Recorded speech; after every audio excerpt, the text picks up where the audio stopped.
I'm joined today by Erin Goodwin, who's the president of the WA Ostomy Association and also the winner of a really prestigious national award for great comebacks, not in a sporting sense, in a health sense. Welcome, Erin. Thank you, Frank. The first question will be, what is an ostomate? Okay, what is an ostomate? So an ostomate is someone that actually has an ostomy. An ostomy is a surgically created opening, also known as a stoma, which is a really fancy way of saying a mouth or an opening. There's a couple of types of ostomates. There's three main types of ostomates. One is a colostomy, or you can have a colostomy, which is the most well-known one. People would have heard or could have possibly heard of a colostomy. Funnily enough, in WA, there's actually more ileostomies, a colostomy is created from the large intestine, which means your colon is actually protruding out of your abdominal wall.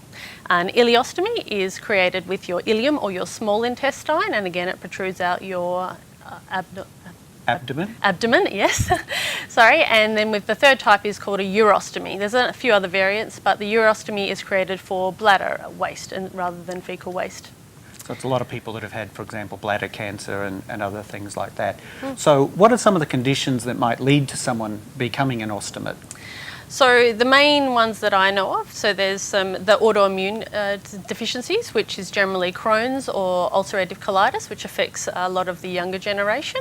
Then you've got the cancer, the big scary C word, which also equates with a lot of colostomies. And then you've also got emergency surgeries from complications with endometriosis or diverticulitis or things like that, or just running into a pole and perforating your bowel could possibly end up with an ostomy.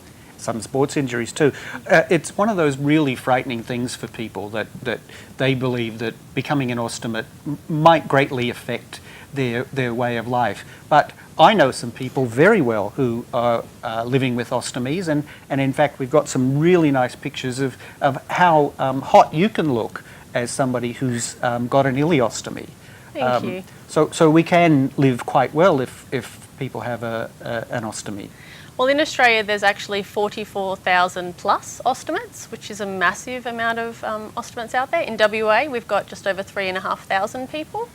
There's a pretty even split between males and females.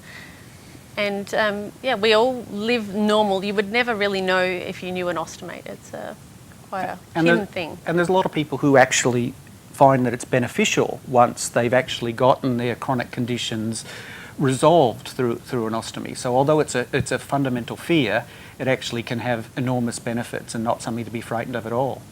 There are huge fears that come along with having a bag. To be honest, it's probably the last resort for majority of people. However, I can say 10 years on from having an ostomy, I wouldn't change it now. This has given me a quality of life that I never knew possible before. Living with chronic illness is a hard way to live. Living with a bag is easy. So you've also won this prestigious award for the great comeback. You're the person in Australia and New Zealand who's had the most inspiring story of someone who's come back from an illness like an ostomy. What was it like to be recognised that way? It was amazing. I was so proud and very humbled to actually not only be selected as a finalist, but to actually win that award. Just telling your story is quite cathartic, getting it out there and just getting it off your chest and normalising it, I think, is the hugest thing. Now, you're also blogging. Can you tell us what your new blog is to inspire other people about what it's like to move forward? So the Great Comebacks did encourage me to put my story further out there. I figured if I could help anybody, I would. So I have a brand new website, which is insideoutostomy.life, which basically is there just to share my stories and hopefully inspire others to gain some courage and strength to just live a normal, amazing life. Well, to look at you, there's no way you would know that you're an ostomate. Similarly, there's no way you would know that I'm also an ostomate. I have a colostomy and have had for a number of years. If you're suffering from some of these chronic diseases, it's something that you should possibly consider. It won't be the end of life as you know it. It's something that you can do to move forward, and the Ostomy Association is there to provide enormous degrees of support for all of us as we move forward. So being an ostomate need not be a lifetime sentence.